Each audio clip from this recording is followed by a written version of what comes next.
할렐루야. 예, 우리 말씀 듣기 전에 우리 박수로 하나님께 영광을 돌리겠습니다. 할렐루야. 네, 감사합니다. 오늘은 본문 말씀을 중심으로 지난주는 우리 믿음의 정석 1편이었다라고 한다면 오늘은 믿음의 정석 2편의 설교를 전제로 해서 죽은 자의 믿음과 산 자의 믿음이다라고 하는 제목으로 예배되고 준비된 하나님의 은혜와 축복의 말씀을 나누고자 합니다. 보통 우리가 우리 자신들이 가진 믿음을 우리가 생각하기를 소유의 의미로 생각하는 경우가 참 많이 있습니다. 나는 믿음이 있다, 나는 믿음을 가졌다, 이런 표현들을 많이 하기도 하고, 또한 누군가가 우리에게 믿음이 있는 사람이냐 없는 사람이냐 물으면 나는 믿음이 있는 사람이다, 이렇게 하기도 할 때 이 믿음에 대해서 우리가 통상적으로 마치 소유하고 있는 것처럼, 내가 가진 것처럼 이렇게 표현을 하거나 또 나타내거나 보여줄 때가 많이 있습니다. 여러분들의 믿음은 어떠하신가요? 여러분들이 가진 믿음은 소유의 개념으로 여러분들이 믿음 생활을 하고 있는지요? 아니면 또 다른 의미가 그곳에 포함이 되어져 있는지를 한번 좀 생각을 해보셨는지요? 어떻습니까? 나는 그저 예수 그리스도를 믿는 믿음으로 말미암아 구원받은 사람이다 라고 하는 이런 믿음으로 얻는 구원의 확정,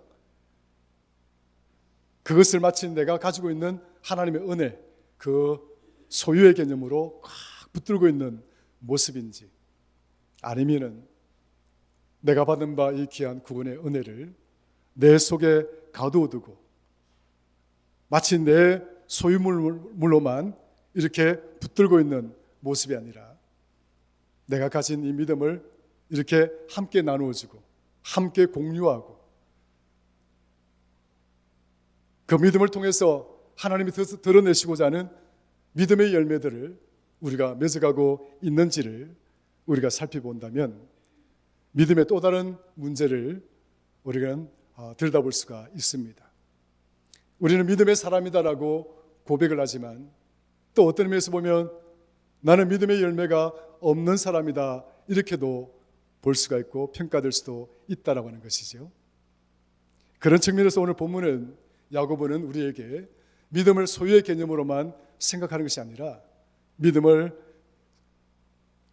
통해서 구원을 받은 이 영원한 생명의 터전 위에 믿음을 나누는, 믿음은 나누어야 된다 라고 하는 그 나눔의 관점에서 오늘 말씀을 우리에게 전해주고 있습니다. 그래서 오래전부터 믿음이 먼저냐 행함이 먼저냐 라고 하는 논쟁들이 참 많이 있어 왔습니다. 그래서 많은 논쟁들 속에서 결국 정리가 되어진 것은 믿음이 시간적으로 우선적이지 않냐. 우리 개혁신앙은 바로 이러한 부분에 토대를 하고 있는 것은 명확하고도 분명합니다. 믿음이 먼저냐 행함이 먼저냐라고 이야기할 때 믿음으로 말미암아 구원을 얻는 그것이 시간적으로 보면 분명히 우선순위에 있는 것은 분명하다. 그럼에도 불구하고 믿음으로 구원을 받는 것은 명확하고 분명하지만 마치 이 믿음에는 빛과 그림자와 같아서 이 믿음으로 말미암아 구원을 얻는 이 믿음의 빛의 행위라고 하는, 행동이라고 하는, 실천이라고 하는 이 그림자 또한 따라올 수밖에 없다라고 하는 것을 야고보는 이야기를 하고 있는 것이죠. 동전에는 앞면만 있는 것이 아니라 동전에는 뒷면도 있다. 앞면이 굴러가면 뒷면도 굴러가야 된다. 다시 말하면 동전의 앞면과 동전의 뒷면을 구분할 수가 없는 것이죠. 나눌 수가 없지요. 그러니까 우리가 가진, 또 우리가 소유하고 있는 믿음으로 말미암아 구원을 얻는다라고 하는 이 믿음의 확정, 이 내용이 더욱 의미가 있고 이것이 또 보다 더 풍성한 그런 생명력을 가지기 위해서는 믿음의 행동하는 믿음이 이 믿음에 따라가지 않으면 우리는 이 믿음을 죽은 믿음이라고 이야기를 하는데 바로 야고보가 그 이야기를 하고 있는 것입니다. 행함이 없는 믿음은 죽은 믿음이다. 한번 따라할까요? 행함이 없는 믿음은 죽은 믿음이다. 그렇습니다. 여러분 혹시 박물관 같은데 가보셨습니까? 가보시면 이 박제가 된 동물이나 박제가 된 여러 가지 어떤 생명체들을 본 적이 있을 것입니다. 큰 유리병에다가 거기다가 화학 물질을 넣어서 그 죽은 생명체를 그 유리병에다가 담궈두고 보관을 하고 있는 거죠. 예컨대 사자를 그 유리병에다가 보관을 하고 있다고 한다면 우리는 그 사자를 박제된 사자라고 그렇게 이야기를 하는 것입니다. 그 유리병에 박제가 되어져 있다, 박혀져 있는 거죠. 그런데 그 박제가 되어져 있는 그 사자의 모습을 우리가 바라보면 수염도 있고 사자의 모습을 그대로 유지를 하고 있습니다. 외형적으로는 사자의 모습에서 떨어지는 것이 하나도 없는 거죠. 그런데 이 박제된 사자에게 없는 것이 하나 있습니다. 무엇이 없을까요? 박제된 사자에게 없는 것이 무엇일까요? 생명입니다. 그 박제된 사자가 아무리 아름답고 아무리 용맹스럽고 사자처럼 온전하게 보존을 한다 하더라도 그 박제된 사자에게는 생명이 없는 것입니다. 사랑하는 성도 여러분, 마치 우리의 믿음이 나라고 하는 이 유리병 속에 마치 박제되어져 있는 믿음의 모습이 그렇게 되어질 가능성이 있다는 거예요. 예수 그리스도를 믿는 믿음으로 말미암아 구원을 얻는다 하니까 주여 나는 예수님을 믿습니다. 그래서 그 믿음으로 구원을 받았습니다라고 했을 때에 그 선에서 만약에 끝난다고 한다면 마치 그 믿음은 우리의 이 심령 유리병 속에 마치 박제가 되어져 있는 모양은 믿음의 모양을 갖고 있으나 그러나 그 안에는 믿음의 생명이 없는 박제된 믿음을 가지고 살아가는 갈 수가 있다라고 하는 사실을 우리가 한번 돌아보아야 한다는 것이죠. 오늘 우리에게 주어진 이 본문의 말씀의 핵심은 바로 그겁니다. 혹여나 우리가 가진 이 믿음이 우리 마음속에 마치 박제가 되어져 있는 믿음의 모습은 아닌가? 믿음의 모양은 있으나 그 믿음이 진정 보여주고자 하는 믿음의 생명은 사라져 있는 그런 믿음이 우리 안에 마치 박제처럼 박혀져 있는 것은 아닌가?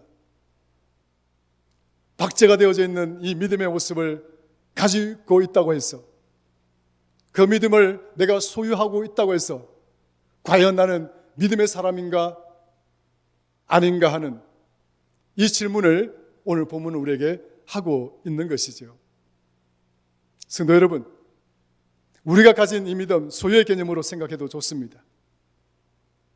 그러나 여러분이 소유하고 있는 이 믿음이 혹여 여러분 안에 마치 박제처럼 이렇게 소유를 하고 있기는 한데 그 믿음 안에 생명이 없는 것이라고 한다면 여러분 그 믿음은 어떤 것일까요?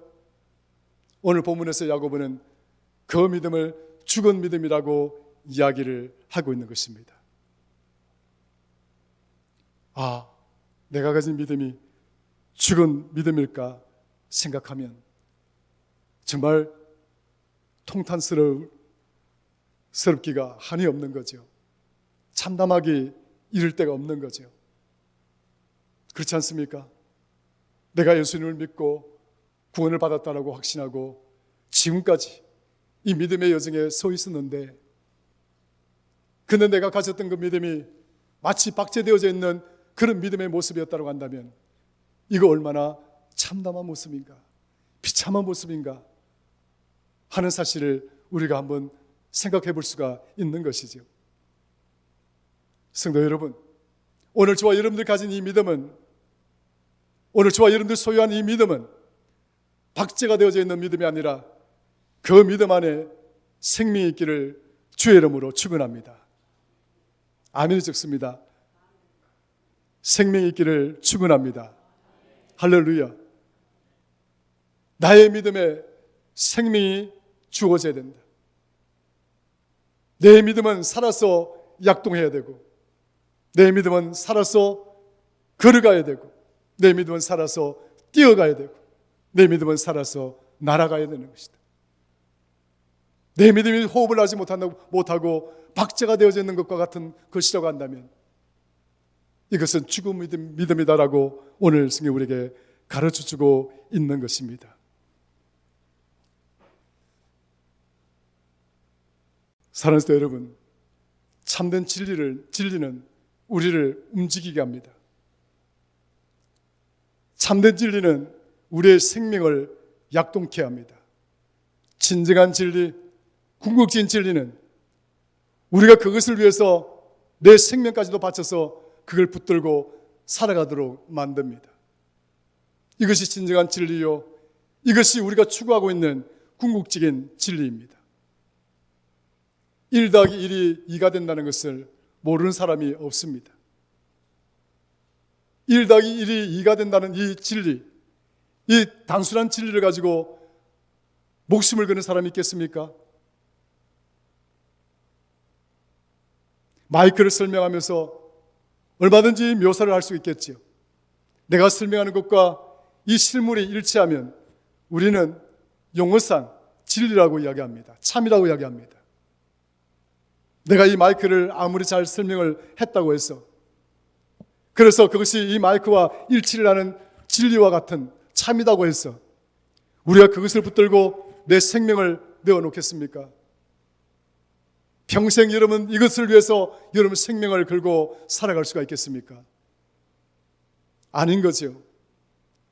우리가 추구하는 궁극적인 진리, 이런 단순하고도 이런 지엽적인 진리를 뛰어넘는 완전하고도 총체적인 우리가 붙들고 있는 이 생명의 진리는 내가 가진 모든 것을 내어 던져도 아깝지 아니하고, 더 나아가서 내가 가진 생명을 내어놓아도 아깝지가 않는 그런 진리가 지금 우리 믿음 가운데 자리 잡고 있는 진리란 사실을 믿으시기를 주의 이름으로 축원합니다. 바로 그 진리가 누구십니까? 내가 가진 모든 것을 내어드려도 아깝지가 않고, 내가 가진 나의 생명마저도 내어드려도 아깝지가 않는 예수 그리스도가 바로 우리가 붙들어야 되고, 우리가 바라보아야 되고, 우리가 함께 해야 될 궁극적인 진리가 아니겠습니까? 언제가 한번 제가 이하로 말씀을 드린 바가 있지만, 아주 유명한 철학가의 교수 강의 시간에 철학자가 진리에 대해서 설명을 많이 합니다. 진리는 이런 것이다, 저런 것이다, 막 강의를 하고 있습니다. 한 학생이 질문합니다.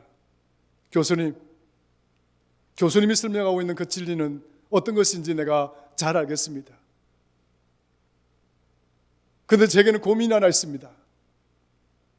진리라고 한다면 내가 인생에서 그거 붙들고 살 만한 것, 그것이 정말 진리라고 한다면 내가 가진 모든 것을 내어 던져도 아깝지 않는 그런 진리가 있습니까? 이런 질문을 합니다.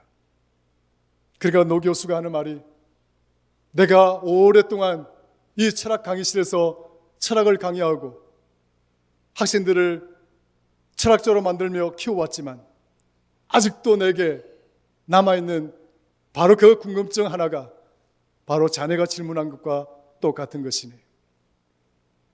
철학 교수로서 정말 내 가진 모든 것들을 내어 던져도 아깝지 않는 그 진리가 무엇인지 내가 지금까지 철학을 연구하고 강의를 하고 지내왔지만 나는 아직도 그 진리를 찾지 못했네. 학생 미안하다라고 이야기를 합니다. 성도 여러분, 우리가 가진 모든 것을 내어 던져도 아깝지 않는 것,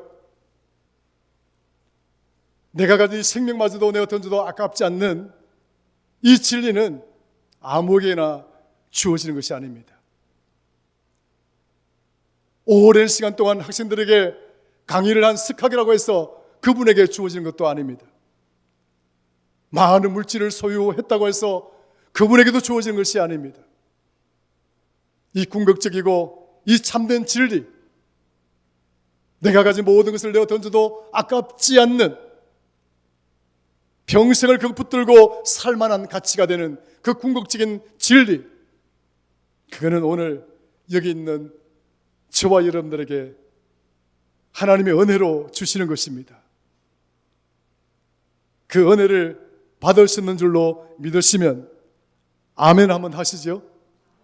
할렐루야. 우리는 그런 은혜를 받고 살아가고 있는 겁니다. 얼마나 고맙고 감사합니까? 우리는 내가 가진 모든 것을 내어 던져도 아깝지 않는 영원한 진리, 참된 진리, 궁극적인 진리이신 예수 그리스도를 고백하고 그 위에 믿음의 틀을 뿌리를 내리고 우리는 살아가고 있습니다. 그러나 우리가 내가 가진 이 믿음이 마치 박제가 되어져 있는 모습이라고 한다면 이것이 얼마나 이율배반적인가 우리가 생각해 볼 수가 있는 거죠. 어찌 우리가 박제가 된 것을 붙들고 내가 가진 모든 것을 내어 던질 수가 있겠습니까? 우리가 어찌 그 박제가 되어 있는 그것을 보고 내 남아있는 여생, 내 평생을 그것을 위해서 추구하며 살아갈 수가 있겠습니까? 그럴 수는 없는 것이지요. 하나님은 살아계시고 예수 그리스도가 나를 위하여 십자가에 못 박혀 돌아가셨다라고 하는 이 사실을 아는 수준에 머물고 아는 지식 수준에 머물고 있다라고 한다면 그것은 여러분들의 지적 동의에 지나지 않습니다.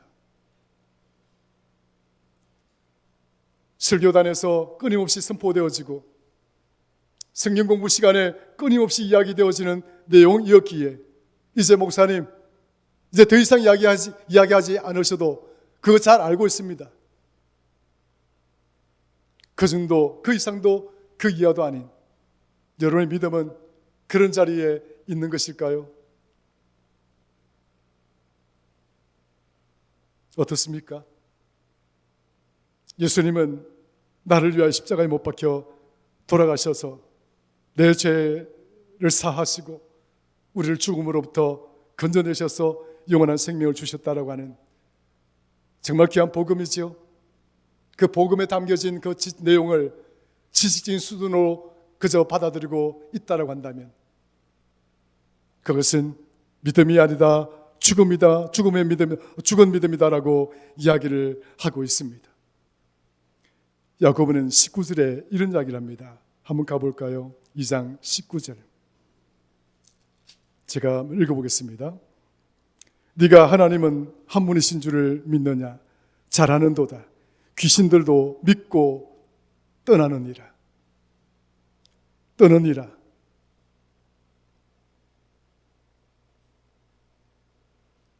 귀신들도 하나님이 어떤 분을 압니다.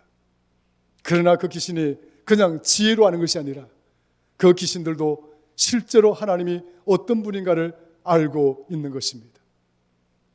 사탄도 알고 있는 것이죠. 귀신도 아는 것입니다. 하나님은 지식에 가두어져 있는 분이 아니고 하나님은 어떤 정보 속에 가두어져 있는 분이 아니고 하나님은 박제되어져 있는 내 믿음 안에 닫혀져 있는 분이 아니라 그분은 살아서 역사하는 분임을 귀신도 알고 있다라고 이야기를 하고 있습니다. 귀신도 아는 이 사실을 오늘 여기 있는 믿음의 고백을 하고 있는 저와 여러분들이 모른다라고 한다면 우리의 믿음은 어떤 믿음의 모습이라 할 수가 있을까요? 성도 여러분, 우리의 믿음이 살아있는 믿음이 되시기를 주의 이름으로 축원합니다. 그러나 이 믿음이 정말 살아있는 믿음이 되기 위해서는, 박제가 되어져 있는 믿음이 아니라 살아있는 믿음이 되어지기 위해서는 여러분이 알고 있는 이 지식적인 믿음, 이 지식적인 믿음의 내용을 삶을 통해서 세상 속에 드러낼 수가 있어야 하는 것입니다. 지금 야고보는 우리에게 그걸 이야기하고자 하는 거예요. 믿음을 가진 것은 좋은데, 그 믿음에 우리가 구원을 받고 영원한 생명을 얻은 하나님의 거룩한 백성이 되는 것, 그 은혜도 좋은데, 그러나 그것이 마치 죽은 자의 모습처럼 박제가 되어져 있는 것이라고 한다면 그 믿음이 무슨 의미가 있겠는가, 무슨 유익함이 있겠는가 이야기를 하고 있는 거죠. 오늘 제가 설교를 하면서 라틴어로 설교를 한다라고 이야기를 해보십시다. 라틴어, 아주 고대 언어죠. 저도 라틴어를 제대로 잘 파악하지 못합니다. 참고서가 없으면 제가 그 라틴어를 제대로 이해를 못합니다. 그런데 제가 오늘 여러분들 앞에서 막 라틴어로 설교를 막 합니다. 라틴어로 설교를 하면 여러분들은 어떨까요? 제 말을 알아들을 수 있을까요? 제 설교를 이해할 수 있을까요? 어떨까요? 이해가 됩니까? 안 됩니까? 이해가 안 되겠죠. 누군가가 제가 설교하는 이 라틴어 설교를 누군가가 통역을 해주고 번역을 해줄 때 비로소 제가 하고 있는 이 이야기가 어떤 이야기를 하고 있는지, 어떤 메시지를 전하고 있는지 알게 되는 것이죠. 여러분이 알고 있는 믿음의 지식, 우리가 품고 있는 이 믿음의 내용이 삶으로 번역이 되어져야 된다. 우리의 삶의 자리에서 내 삶의 모습으로 통역이 되어져야 된다는 거예요. 그렇지 않으면 내 안에 있는 이 믿음, 내 믿음의 지식, 내 안에 있는 믿음의 내용, 그것은 죽은 믿음과도 같다라고 야고보는 이야기를 하고 있는 것이죠.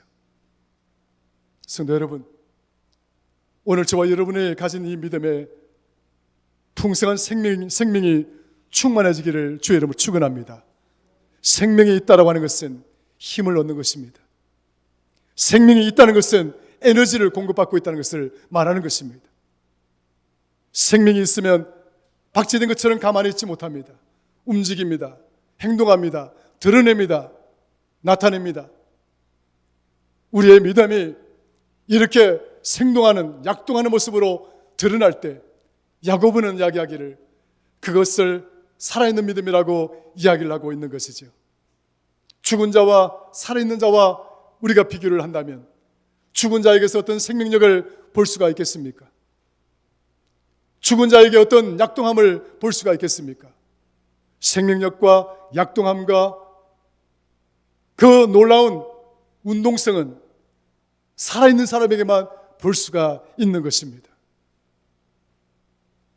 성도 여러분, 어쩌면 죽은 자, 살아있는 자 이렇게 이야기하면 좀 극단적이고 좀 지나친 표현일 수도 있겠으나, 그러나 우리의 믿음의 기준에서 우리가 생각을 한다면 내 믿음은 살아있는 자의 믿음인가 아니면 죽은 자의 믿음인가 생각해 볼 수가 있는 것이죠.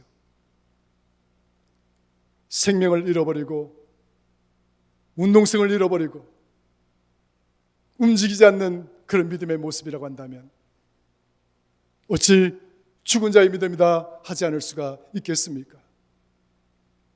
바라기는 우리 모두의 믿음의 모습이 살아있는 믿음이 되기를 주의 이름으로 축원합니다.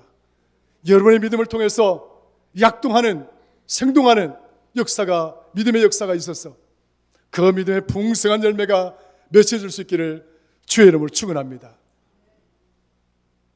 미국의 심리학자 레온 페스팅거라는 분이 계십니다. 미국의 심리학자 레온 페스팅거라고 하는 분은 인지불일치라고 하는 용어를 사용했습니다. 인지불일치. 사람들은 살아가다 보면 자신의 마음에 품은 계획이나 어떤 또 자신의 어떤 모습의 태도나 이런 행동들에 있어서 사고나 생각 그런 것들에 있어서 생각과 행동이 일치되지 않는 모습들, 자신의 마음과 태도가 일치되지 않는 모습들, 그런 것들을 일컬어서 심리학적으로 인지 불일치라고 하는 용어를 사용했습니다. 어찌 보면 이것이 우리는 살아가면서 수없이 경험하는 모습일 수 있습니다. 어찌 나는 내가 생각하는 것과 그리고 내가 말하고 있는 것과 내 행동은 왜 이리 다른 것인가? 나는 내가 알고 있는 것과 내 행동은 왜 이렇게 다른 것인가? 여러분 그런 경험들 없으시나요? 끊임없이 우리는 그러한 상황 앞에 놓이게 되고 그런 문제 앞에 직면하게 됩니다. 언행일치가 중요하듯이 사람이 내뱉는 그 말과 행위가 일치되면 그 사람이 얼마나 신뢰를 받습니까? 저분은 말은 번들하게 잘하는데 행동이 안 따라. 행동은 전혀 달라.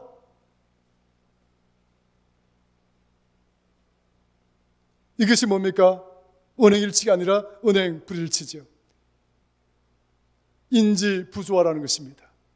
내가 생각하는 것과 내가 알고 있는 것과 내 행동의 상이성, 완전히 다른 거죠. 신행일치란 게 무엇일까요? 내가 믿는 것과 내가 행하는 것과 그것이 일치되어야 되지 않겠습니까? 지금 야고보는 지금 우리에게 그걸 요구하고 있는 것이죠. 동전이 굴러가면 앞면이 굴러가고 뒷면도 함께 굴러가야 된다는 거예요. 어찌 앞면만 굴러가고 뒷면은 굴러가지 않을 수 있느냐?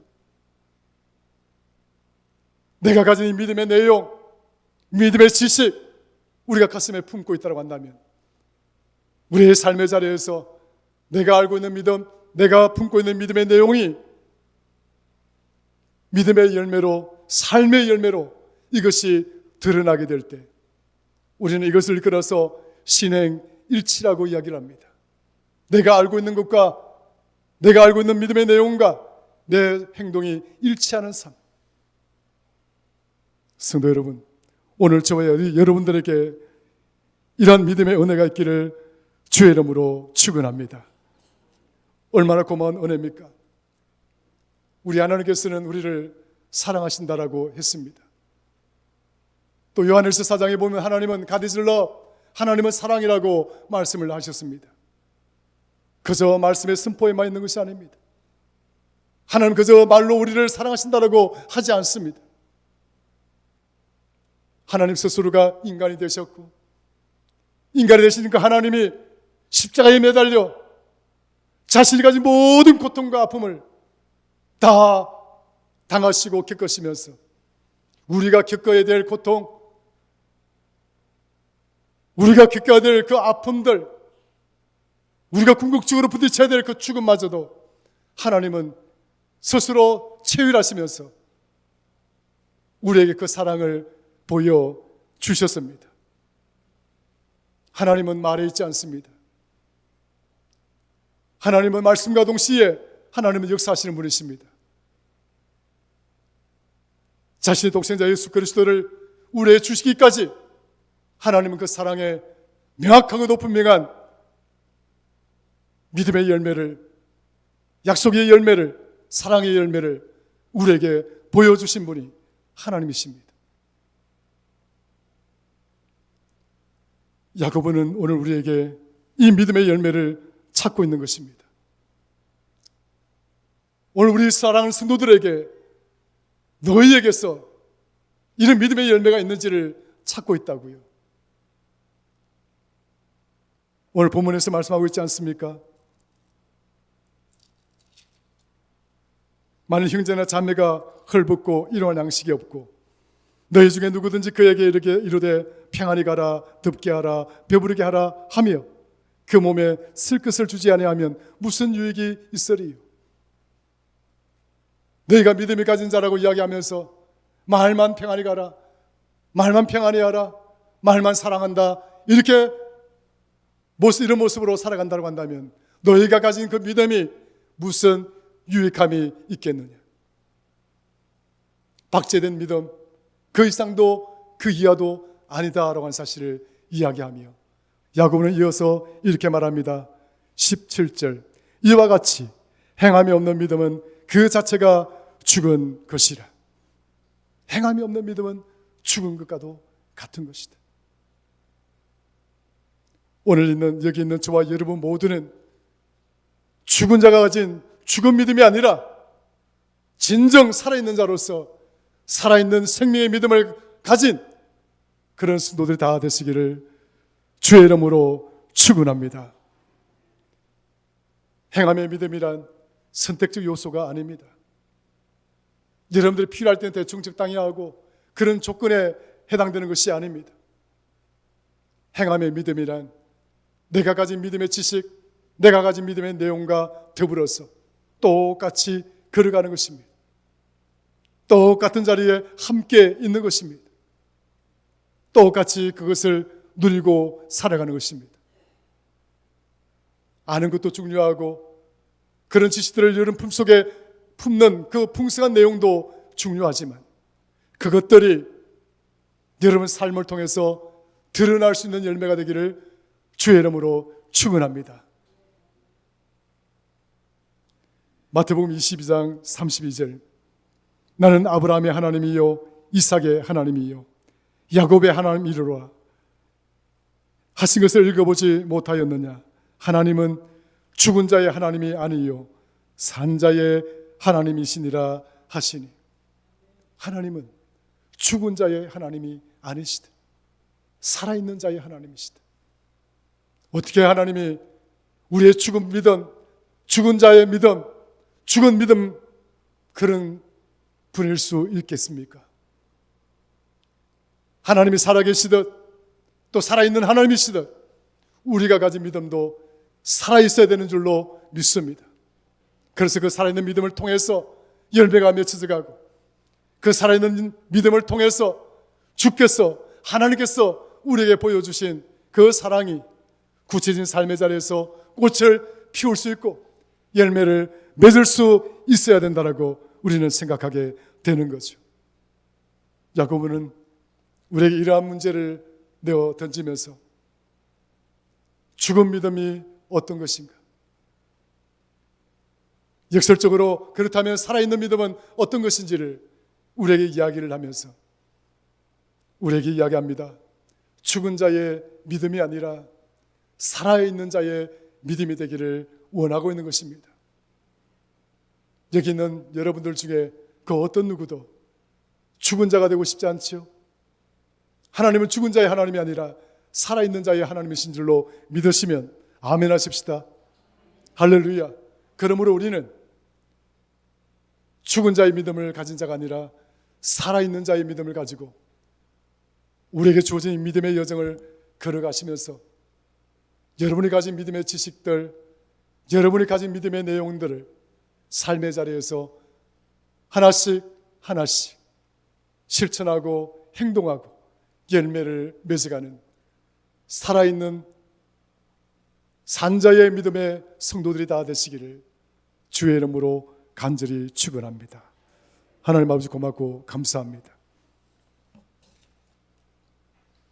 하나님은 죽은 자의 하나님이 아니라 살아있는 자의 하나님이라 하셨습니다. 우리 또한 이 믿음이 죽은 자의 믿음이 아니라 살아있는 자의 믿음인 줄로 믿습니다.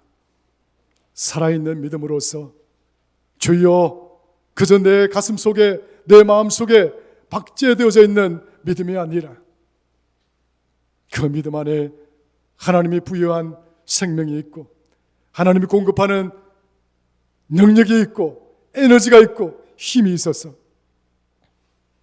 내 믿음의 여정에 믿음의 꽃이 피게 하시고 열매가 맺게 하여 주옵소서. 감사합니다. 예수님의 이름으로 기도드리옵나이다. 아멘.